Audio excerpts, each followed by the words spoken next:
Yo, what do YouTube? This is your boy Cherry Speaks. I want to talk to you guys real quick about The Walking Dead Season 7, Episode 6, called Sing Me a Song, and so far it's getting on pretty damn well. We see Michonne walking down a lonely road, killing zombies and shit, and we see, I believe, Rick and Spin, Chris, wake up in one of the trucks to collect supplies for Negan and the Saviors, bitch asses, and we also see Jesus and Carl in the same, transport, transfer vehicles for their supplies and stuff like that. And Jesus makes a trail with maple syrup and tells him to follow him. He decides to roll out. Carl pretends that he doesn't know how to roll out of a moving vehicle, and so he lets Jesus do that. And he waves off to him, and, and Jesus just says, "Show me," and he just keeps going about his way. But then we see Carl look at one of the catches, and you see he sees his patented M4 carbine, takes it out, checks the clip, loads it, and shoots two of the saviors. He says, "I just want to talk to Negan," and that's it. Then he gets tackled by Dwight's bitch ass because out of his field of vision, he lost one of his eyes, so he couldn't see his bitch ass going. So he talks to Negan. He lifts him up and he takes him into the sanctuary, into which Negan reveals to him how he gets respect from all the saviors. He takes him up to his little palace where all his bitches are, his wives. I'm sorry. It learns out that two of his workers were fooling around, which is against the rules, apparently. Who happens to be Mark and Amber. And one of his wives tells him to go easy on her. He said, "Have I ever hit you guys?" And she's like, "No, but I know you, and you go worse." He said, "Okay, continue." But I'm gonna go back to watching the show. I'll get back to you guys as soon as after the show and stuff like that. So I believe it's like an hour and a half long. So I'll get back with y'all when it's over. One love, Shaver speaks. I'll just do this scene by scene, I guess, if I have to. But we just learned that Negan was talking to Amber and telling her, what, one thing you can't do is cheat on me. Another thing you can do is go back to Mark. Alright, I'll get back to you guys. I'm sorry.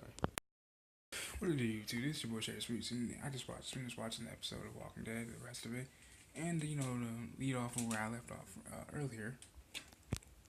It turns out, we see Mark get the iron, and that now puts pieces together as to how Dwight got that shit on his face. Negan actually gave him the iron, and I'm guessing, judging by the situation that Dwight is in, and his ex-wife, and his wife, he must have tried to defend himself against Negan the first time they met. If you recall, back when Negan gave Daryl a proposition to be a good worker for him, and he said, "No, my name's Daryl," and shit like that. That's when Negan told a little bit of a backstory as to how as Negan calls him, they became good friends, supposedly friends, and so, and that's making me put these together to make me go, okay, wait a second.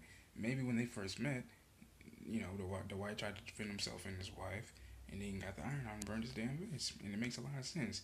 And I feel bad for Mark because now he has that damn ugly ass mark on his face. And you even hear Negan say, "You know what? That's a mark for everyone and Mark to remember, so then that way they don't step out of line." And all that other shit. And we also hear, Carl and Negan had a very lengthy ass conversation, to which Negan forcefully made Carl take off his bandage. I'm not gonna lie, I got curious myself as to what that area of his face looked like down. It seems to be pretty hollow. You can see his socket and shit like that. Now again, it's a little bit of a sweet thing because the way we know how he lost that eye is because he lost it because of that chick Elena and that one guy. And he shot him in the eye in the season 5, little bitch. And so that's how Carl lost his eye. For those that don't remember or recall or know, period. And also, Negan made him sing a song. We see, and I gotta give Negan the pimp of the year award once again. Hell, even pimping the damn century after pulling all these damn wives. I believe he has like what 4 or 5 wives now. you know, and he has Daryl bringing a tray of fruit and shit like that. And, Carl, has it and he takes it back to his grand suite, to his bedroom. They talk, and to which Carl, I have to applaud Carl too because Carl did not back down. He cried, he faltered a little bit. He cried because he was forced to take off his bandage. Which is really, which is obviously self-conscious to him. Still, I mean, why wouldn't you be self-conscious?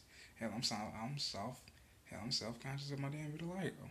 To those that don't know, I have vitiligo right here. Supposedly that's what the doctors say. And it was really crazy. It was really wild to see that, man. And again, he even went to Alexandria. First he savagely insulted Olivia. He said, And she said, we're practically out of food. He said, by practically, you mean not really.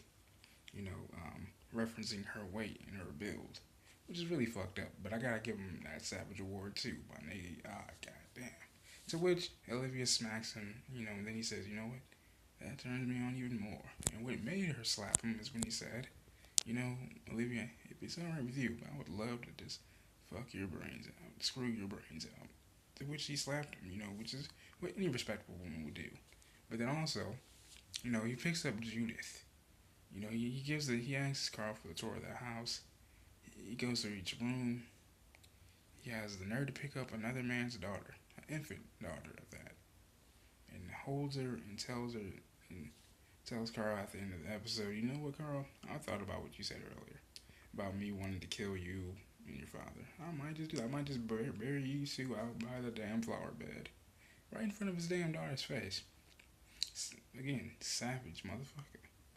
And again, in this episode as well, we see the scavengers going out. That's what I call Rick and his crew, the scavengers. We see Rosita and Eugene get into it because Rosita wants to make a blood to kill Negan. I mean, who wouldn't? After seeing what happened at the beginning of the season, and they have a little falter because Eugene, he's having bad memories because that was the spot where him and Abraham started to create bullets and they started to form a bond, a brotherhood. Which was really hard for Eugene. I can understand why. And then also, Rosita just goes off the handle. It just calls him weak. He's useless. He's that. And, it hurts him. It would hurt me too. This is a situation, it's very emotional. Why would you come at me like that, To which Eugene rejects her apologies because that's her truth, as he said. That's her truth. That's her intention.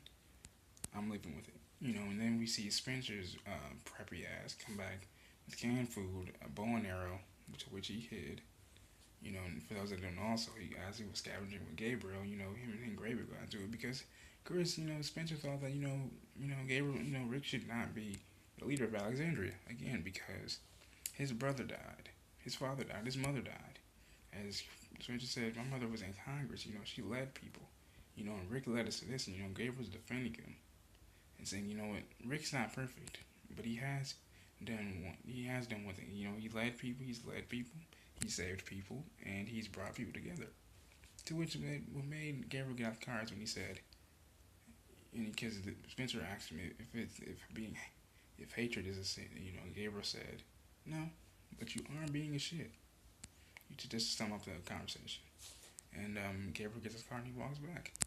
And then going through the woods, Spencer finds that bow and arrow attached to a walker. And